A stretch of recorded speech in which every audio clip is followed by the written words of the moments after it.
নমস্কার, কেমন আছো সবাই? আশা করছি ভালো আছো। আমিও ভালো আছি। আমার একটা নতুন ব্লগে তোমাদের সবাইকে স্বাগত জানাই।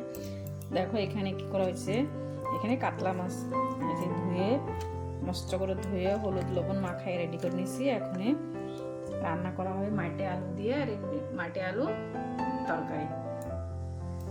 তো এখানে দেখো পিসগুলো একবার সুন্দর বড় বড় পিস, মাছটা খুব সুন্দর, পুরো টাটকা তাজা মাছ। তো চলো রান্না করি। দেখো একবার সাইজগুলো দেখো, কি সুন্দর ভাজা হয়েছে লাল লাল করে।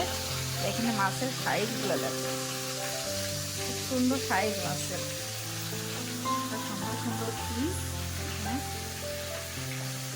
এই দেখো বলছিলাম সে মেটে আলু দিয়ে মাছ দিয়ে রান্না করা হবে। এই যে মেটে আলু দিয়ে মাছ দিয়ে রান্না করা হয়েছে।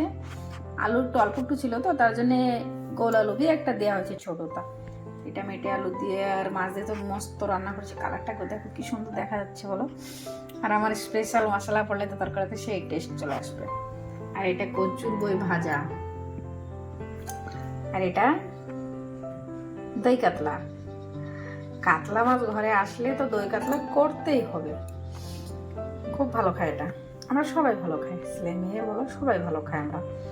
তো আজকের দুপুরের মেনুতে এই কটাই হয়েছে। দেখো 3টে আইটেম, আর এখানে এই যে গরম গরম ভাত করা হয়েছে। তো যে আমার চ্যানেল নতুন আছো, চ্যানেলটা প্লিজ সাবস্ক্রাইব করো, শেয়ার করো, কমেন্ট করো।